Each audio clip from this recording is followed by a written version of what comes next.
बिस्मिल्लाहिर्रहमानिर्रहीम। Dear student, अस्सलाम वालेकुम। स्टूडेंट 3.3 एक्सरसाइज है और इसका क्वेश्चन नंबर 2 है, which of the following diagrams represents functions end of which type. यानी इसमें हमने बताना है, चार इसमें डायग्राम बताई गई हैं, चार पार्ट हैं इसके, कि इसमें इन डायग्राम में से कौन से जो है वो फंक्शन है और उनकी टाइप्स क्या है, यानी किस किस्म के फंक्शन है। ठीक है जी। तो स्टूडेंट सबसे पहले ना हमें फंक्शन का पता होना चाहिए कि फंक्शन किसे कहते हैं। तो मैं एक जनरल एग्जांपल, आसान सी एग्जांपल से थोड़ा कोशिश करता हूँ समझाने की। तो फ़र्ज़ करें कि हमारे पास ना ये एक इलेक्ट्रिक बोर्ड है जो घरों में अक्सर बटन लगे होते हैं। ठीक है, तो इस पे ये एक बटन है, ये दूसरा बटन है, ये तीसरा बटन है। चलो 3 बटन बना लिए। तो हर एक बटन का ना एक फंक्शन है। ठीक है, तो जैसे ही कोई बटन प्रेस करेंगे आगे कुछ ना कुछ फंक्शन जो है वो परफॉर्म होगा, कुछ काम होगा उससे मुतल्लिका। जैसे मैं पहला बटन जो है, बटन ये, इसको अगर ये 1 कहूँ, इसको प्रेस करूँ तो इससे एक जो है वो लाइट ऑन हो जाती है। ठीक है, चलिए मैं लाइट लिख देता हूँ। ओके जी। दूसरा बटन ऑन करेंगे तो इससे क्या होगा, एक फैन कर लेते हैं। ठीक है, एक पंखा ऑन हो गया सेकंड बटन से। अब तीसरे से भी कुछ इसको ऑन करेंगे तो क्या होगा, एक, चले टीवी कर लेते हैं, टीवी ऑन हो गया। अब हमें क्या इससे पता चल रहा है, हमें ये पता चल रहा है कि एक तरफ जो है एक चीज इनपुट है और दूसरी तरफ आगे कोई आउटपुट आ रही है। यानी इधर से कुछ ऑर्डर दिया जाता है और आगे कुछ उसकी आउटपुट शो होती है। ठीक है जी। अब देखें इसमें क्या है, इसमें जितने बटन हैं हर बटन कोई एक काम कर रहा है। ऐसा कोई नहीं कि एक बटन से 2 काम हो। ठीक है, फंक्शन के लिए एक तो ज़रूरी है कि जो भी उसमें एलिमेंट्स हों उसका एक एक फंक्शन हो, वो सिर्फ एक और एक ही काम करे। ठीक है, एक से ज़्यादा वो काम या फंक्शन परफॉर्म ना करे। उसके अलावा कोई एक्स्ट्रा बटन नहीं है।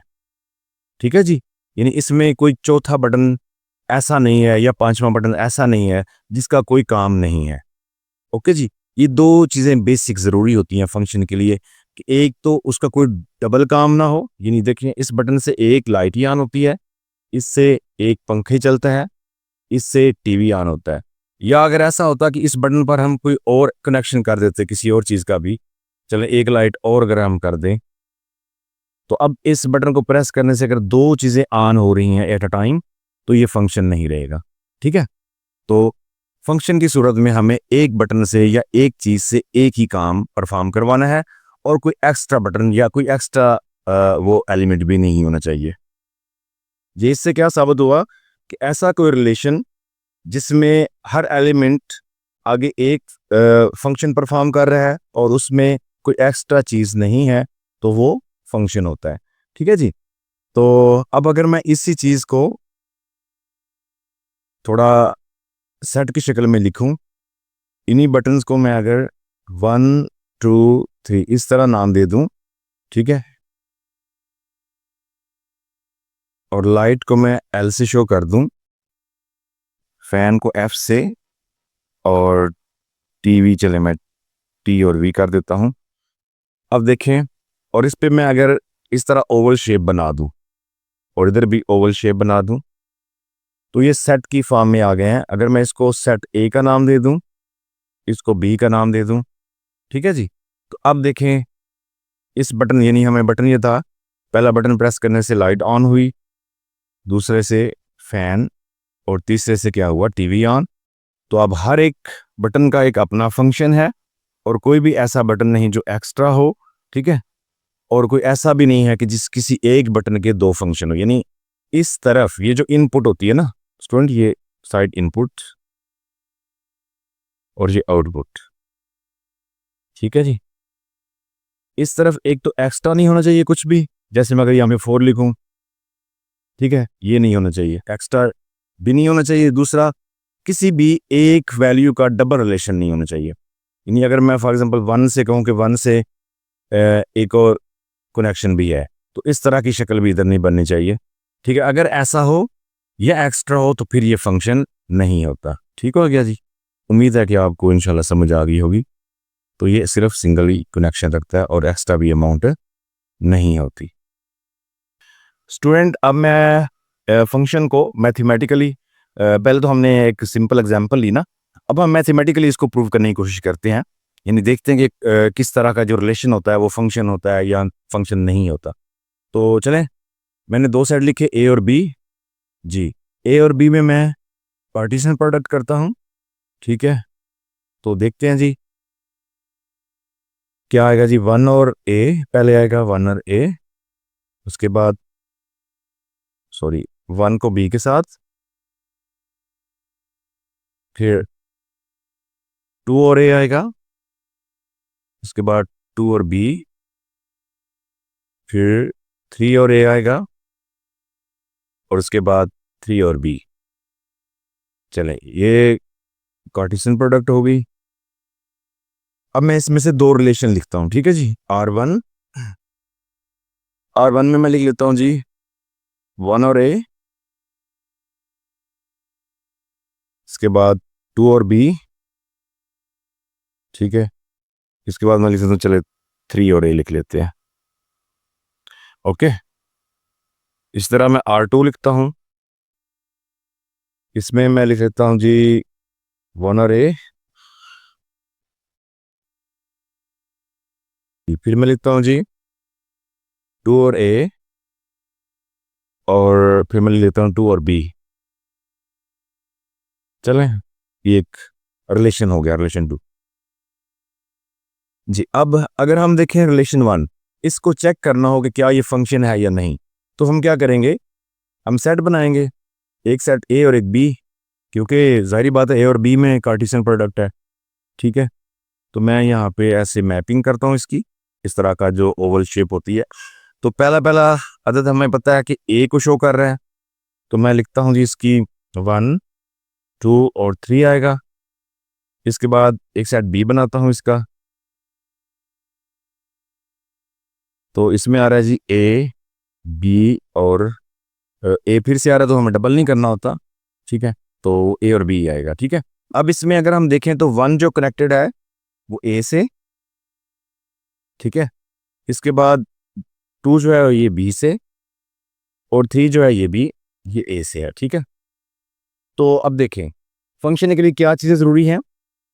एक तो ये है कि जो एलिमेंट हो सब का कोई ना कोई रिलेशन हो, तो सिंगल रिलेशन हो।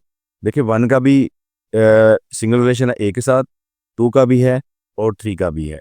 ठीक है, ऐसा को नहीं है कि जिस जैसे 3 का अगर ए के साथ भी है और 3 का बी के साथ भी हो, इस तरफ से ऐसा कुछ भी नहीं, इस तरफ नहीं देखना, इधर का कोई नहीं मसला, क्योंकि ए का देखे ना 1 के साथ भी 3 के साथ भी ये प्रॉब्लम नहीं करेगा। आपने इनपुट की तरफ से देखना। ठीक है, तो मैंने बताया था ये इनपुट होता है और ये आउटपुट। ठीक है, तो इनपुट में हर एलिमेंट जो है वो सिंगल सिंगल रिलेशन बना रहा है, उसके अलावा कोई एलिमेंट एक्स्ट्रा नहीं है, यानी सब बिजी हैं। ठीक है, इट्स मीन कि ये फंक्शन है, तो this is function. Okay ji,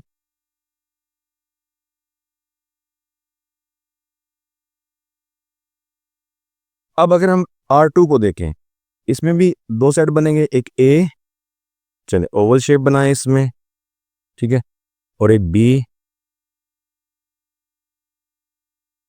A set में फिर क्या आएगा 1, इसके बाद 2, आगे भी 2 है, तो हम 2 दफ़ा नहीं लिखना होता, एक दफ़ा लिखना है। इसी तरह आगे बी सेट में क्या आएगा जी ए, और उसके बाद ये भी ए है तो ये हो गया बी। ठीक है, अब अगर हम इनके जो रिलेशन है वो फाइंड करें, यानी ए जो है वो सॉरी 1 जो है वो ए के साथ कनेक्ट है, उसके बाद 2 जो है वो ये भी ए के साथ कनेक्ट है, फिर 2 जो है वो बी के साथ भी कनेक्ट है जी। ये इनपुट रही, ये आउटपुट रही जी। अब देखिए 1 एक सिंगल काम कर रहा है, ठीक है, अब 2 देखें ये डबल काम हो रहा है इसका, यानी इस तरफ इस तरह का साइन बन गया ना क्लोजिंग वाला, यानी ये 2 जो है वो आउटपुट शो कर रहा है कि 2 ये काम कर रहा है। जब भी कोई एंट्री डबल काम या डबल रिलेशन में चली जाएगी तो वो फंक्शन नहीं रहेगा, या फिर कोई एक्स्ट्रा वैल्यू हो इनपुट की तरफ यानी पहले सेट की तरफ, तब भी वो फंक्शन नहीं होता। लिहाजा ये क्या है जी, नॉट फंक्शन। ठीक है जी।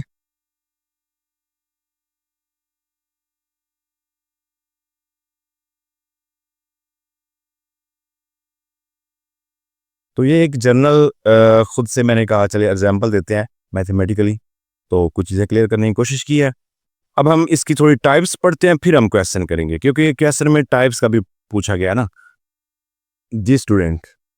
अब हम पढ़ते हैं टाइप्स ऑफ फंक्शन। ठीक है, जो ज़रूरी टाइप्स हैं वो हम डिस्कस करेंगे। तो एक इनटू होती है, ठीक है, into function, one one function और ऑन टू फंक्शन। सबसे पहले हम इनटू और ऑन टू पढ़ेंगे, एंड पे हम वन वन पढ़ेंगे। ठीक है, क्योंकि इनका दोनों से जो है ना वो थोड़ा रिलेशन होता है, वो मैं बताता हूँ। चलें, बड़े ध्यान से सुनना है, बहुत ही आसान कंसेप्ट है। इंशाल्लाह मैं कोशिश करूंगा कि आपको समझ आ जाए। अच्छा, इनटू फंक्शन कब होता है? इनटू फंक्शन उस वक्त होगा जब आप ए से बी अगर कर रहे हैं, ठीक है, रिलेशन ए से बी फाइंड कर रहे हैं, वन को ए से मैच किया और टू को बी से मैच किया। इस तरह अगर मैं थ्री को सी से मैच कर दूं, ठीक है, अब देखिए हमारे पास जो ए सेट है जिसे हम इनपुट कहते हैं, उसका कोई ऐसा एलिमेंट नहीं बच रहा जिसका किसी के साथ रिलेशन ना बने, ऐसे ही है। ठीक है, लेकिन बी में एक जो है वो बच रहा है। अब बी में यानी जो आउटपुट है जिसकी तरफ हम जा रहे हैं, उसमें अगर कोई एलिमेंट बच जाए, चाहे एक बचे, दो बचे या ज्यादा बचे, तो वो इनटू फंक्शन होता है। ओके हो गया। अब ये ऐसे भी जरूरी नहीं कि हम ये सीधा सीधा लाइनें लगाएं, ऐसे भी ये इनटू फंक्शन है, या फिर ऐसे कर लें,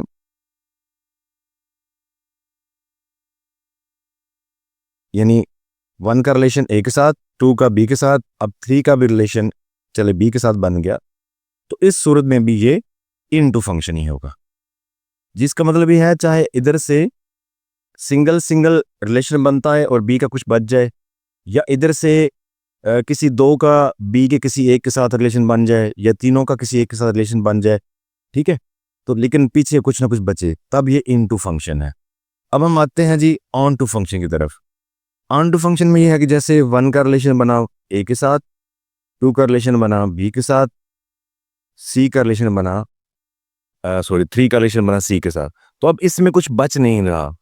जब दूसरे सेट, यानी सॉरी ये बी सेट है, इसमें कुछ एलिमेंट बचे ना, तो ये ऑन टू फंक्शन होता है। ठीक है जी। अब ये जरूरी नहीं है कि ये सीधी सीधी रिलेशन बने इनके, तो ऐसा तो मुमकिन है कि इसमें अगर एलिमेंट एक है ही कम, ठीक है,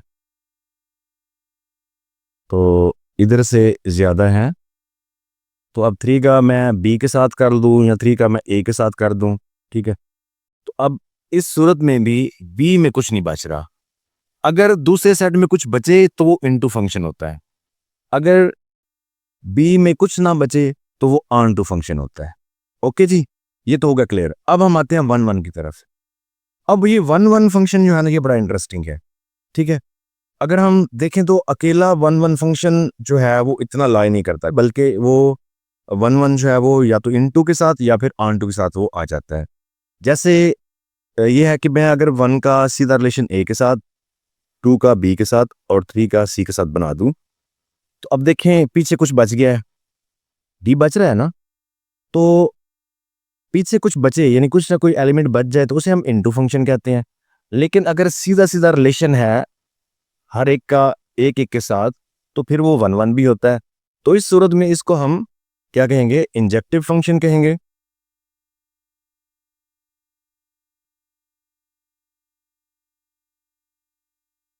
ओके हो गया जी। और अगर फॉर एग्जाम्पल ये डी ना बचता, यानी ये इसमें ना होता, तो देखिए हमने क्या पढ़ा था, ऑन टू में हमने ये पढ़ा कि पीछे कुछ नहीं बचेगा। ठीक है, तो अब ऑन टू में सिंगल सिंगल भी रिलेशन हो सकता है, और इधर से आगे इनपुट जो आउटपुट है, सॉरी आउटपुट में डबल भी किसी के साथ हो सकता है। तो अब देखें वन वन तो है, सिंगल सिंगल रिलेशन तो बन रहा है, लेकिन कुछ बच भी नहीं रहा, तो ये ऑन टू की भी खासियत शो कर रहा है ना कि इसमें कुछ भी नहीं पीछे बच रहा। तो इस सूरत में इसको हम क्या कहेंगे, इस फंक्शन को हम बाइजेक्टिव फंक्शन कहेंगे। क्या कहेंगे जी, बाइजेक्टिव फंक्शन, बाइजेक्टिव फंक्शन। ठीक हो गया जी। तो इसका मतलब ये हुआ कि वन वन फंक्शन जो है वो अगर सीधा सीधा रिलेशन है तो वन वन फंक्शन है, लेकिन या तो वो इनटू होगा या फिर वो ऑन टू होगा। तो ओवरऑल हम इसको जो है वो इंजेक्टिव अगर इनटू के साथ आए, यानी इधर कोई पीछे बच जाए तो, और अगर ना बचे जैसे अभी है तो इसको हम बाइजेक्टिव कह देते हैं। ठीक हो गया जी। उम्मीद है कि आपको समझ आ गई होगी। अब हम इंशाल्लाह इसका जो क्वेश्चन नंबर 2 के पार्ट है वो सॉल्व करते हैं जी। जी स्टूडेंट, क्वेश्चन नंबर 2 का पार्ट नंबर 1 मैंने लिखा है, इसमें ये मैंने डायग्राम बनाई है, पार्ट नंबर 1 है। तो मैं ना जो हमने फंक्शन को पढ़ा इसके जो 2 मेन पॉइंट्स हैं मैं पहले लिख देता हूँ। पॉइंट नंबर 1 क्या है कि domain of function, domain of F is equal to A. यानी अगर मैं इस सेट को ए का नाम दे दूं, इसको बी का नाम दे दूं, बुक पे नहीं है लेकिन मैं नाम दे रहा हूँ खुद ताकि समझने में आसानी हो। डोमेन ऑफ एफ यानी जो फंक्शन, जो जिस रिलेशन को हमने फंक्शन प्रूव करना है उसके डोमेन जो है वो, ठीक है, ए बने। उसके बाद पॉइंट नंबर 2, ठीक है जी, एवरी एलिमेंट ऑफ ए, यानी जो है every element of A use only one time. मैंने ये थोड़ा आसान करके लिखा है, अब मुझे ऐसे लगा कि इस तरह आई थिंक आप लोगों को समझ आ जाएगी। बाकी आप बुक से भी इसकी डेफिनेशन को जो है वो याद कर सकते हैं, आसान है वो भी। बहरहाल मुझे इस तरह थोड़ा इजी लगा कि आप लोगों को ऐसे जल्दी समझ आएगी। ठीक है। यानी दूसरा पॉइंट क्या है कि एवरी एलिमेंट ऑफ ए, यानी जो ए का जो भी एलिमेंट है उसको वन टाइम यूज किया जाए। तो सबसे पहले जो हमें ये रिलेशन दिया हुआ है डायग्राम की शक्ल में, मैं इसको रिलेशन को लिखता हूं, ठीक है, और इज इक्वल टू, ये है 1 से ए, फिर 1 से बी, इसके बाद 2 से सी, और आगे आ रहा है जी 3 टू डी। ठीक हो गया जी। तो चलें, ये रिलेशन मैंने लिख दिया। अब हमें इस रिलेशन को प्रूव करना है कि ये फंक्शन है कि नहीं। तो जी ये जो रिलेशन है, अगर ये फंक्शन है तो इसकी डोमेन बिल्कुल ए सेट होना चाहिए। तो मैं अगर डोमेन लिखूं तो डोमेन में पहला पहला सेट आता है और उसको रिपीट नहीं करते। 1, ये भी 1 है तो ये आ जाएगा, उसके बाद 2, उसके बाद 3। ठीक है। तो ये 2 टाइम जो है इसको एक टाइम में लिखना है। तो देखिए डोमेन तो पूरी होगी। तो दूसरा पॉइंट क्या है, पहला पॉइंट तो हो गया पूरा, इसके लिहाज से तो चले फंक्शन है। लेकिन दूसरे पॉइंट में मैंने लिखा हुआ है कि एवरी एलिमेंट ऑफ ए, यानी ए का हर जो एलिमेंट है यूज्ड ओनली वन टाइम, तो उसको एक दफा यूज की जाए। लेकिन यहाँ पे देखे तो 1 2 टाइम यूज हो रहा है, ए के साथ भी बी के साथ भी। तो इसका मतलब ये है कि ये दूसरा जो इसका पॉइंट है ये इस पर प्रूव नहीं हुआ, ये क्रॉस हो गया, तो इट इज नॉट फंक्शन। ठीक है जी, it is not function. Okay हो गया जी। अब हम दूसरे पॉइंट की तरफ जाते हैं। जी स्टूडेंट, इसमें क्वेश्चन नंबर 2 का पार्ट नंबर 2 है। तो स्टूडेंट, बुक पे ना डायग्राम के ऊपर ए और बी सेट के नाम नहीं दिए हुए, तो मैंने आसानी से समझाने के लिए खुद से नाम ही रखे हैं, तो आप लोग भी रख सकते हैं। तो देखिए अब हमारे पास जो रिलेशन आया हुआ है वो है इधर ए बी सी है और इधर 1 3 और 5 है। ठीक है। तो ए का सीधा सीधा 1 के साथ, बी का 3 के साथ, सी का 5 के साथ, तो 1 to 1 तो हमें नजर आ रहा है। लेकिन इधर कुछ अगर नीचे बचता तो वो इनटू भी था साथ में, अब नहीं बच रहा तो वो ऑन टू भी साथ में है। तो ओवरऑल इसको बाइजेक्टिव कहते हैं। ठीक है। मजीद अगर आपने प्रूव करना हो कि ये फंक्शन है कि नहीं तो आप इस रिलेशन को लिख सकते हो। ठीक है जी। तो रिलेशन को लिखेंगे तो क्या आएगा, A to 1 आएगा, फिर B to 3 और C to 5। आपको समझाने के लिए सारा कुछ कर रहा हूँ। ये डोमेन, डोमेन अगर लिखें इसकी,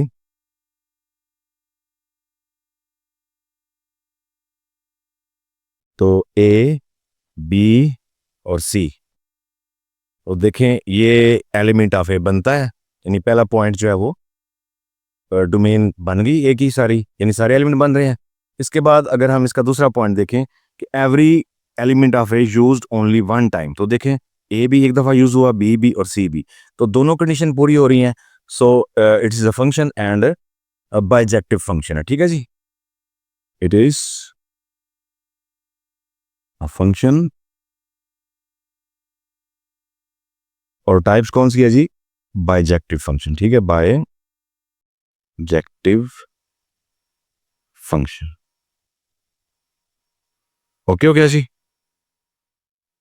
अब हम पार्ट नंबर 3 करेंगे जी स्टूडेंट। तीसरा पार्ट है जी, इसमें भी दो सेट मैंने वो लिखे, ए बी का नाम दिया। तो अगर मैं इसको पहले रिलेशन में लिखूं, ठीक है जी, तो रिलेशन में क्या आएगा, 1 और ए आएगा, इसके बाद 2 और बी आएगा, फिर 3 और सी आएगा। तो साथ मैंने ये लिखी हुई है फंक्शन की जो कंडीशन है दो। तो पहले डोमेन ऑफ ए, यानी इस अगर रिलेशन को मैंने फंक्शन प्रूव करना है तो मैं इसकी डोमेन करूंगा। डोमेन इसकी करें तो वो क्या आना चाहिए, वो पूरा ए सेट आना चाहिए। तो 1 2 और 3 पहला पहला तो डोमेन होता है। तो देखिए ये एलिमेंट बनता है सारा ए का बन रहा है, ठीक है।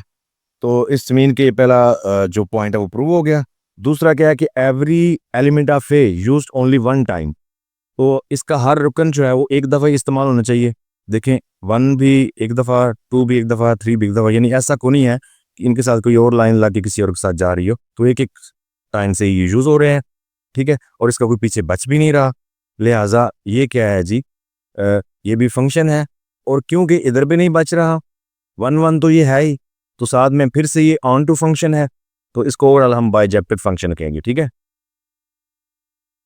इट इज अ फंक्शन, ठीक है, एंड बाइजेक्टिव फंक्शन कौन सा जी, बाइजेक्टिव फंक्शन। ओके हो गया जी।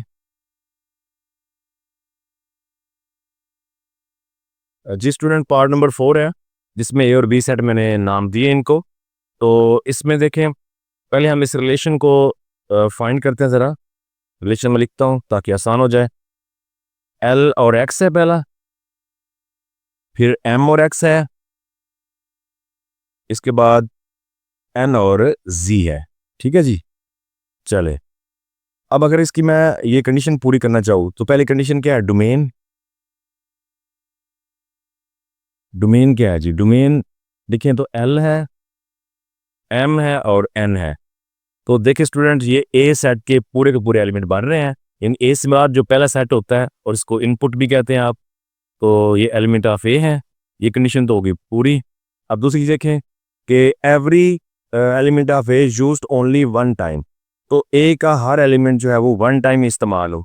तो देखें एल भी एक दफ़ा, एम भी एक दफ़ा, एन भी एक दफ़ा, तो ये बिल्कुल सारे तीनों के तीनों एक दफ़ा इस्तेमाल हो रहे हैं।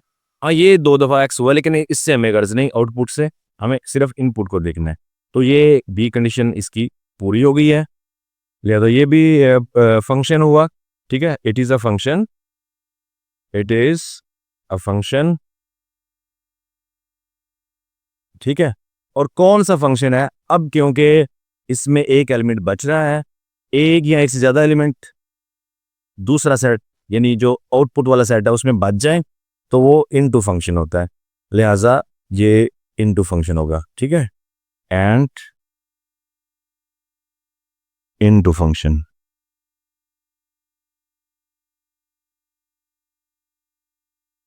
ओके हो गया जी। जी, तो इस तरीके से ये आप लोगों का क्वेश्चन नंबर 2 भी कंप्लीट हुआ।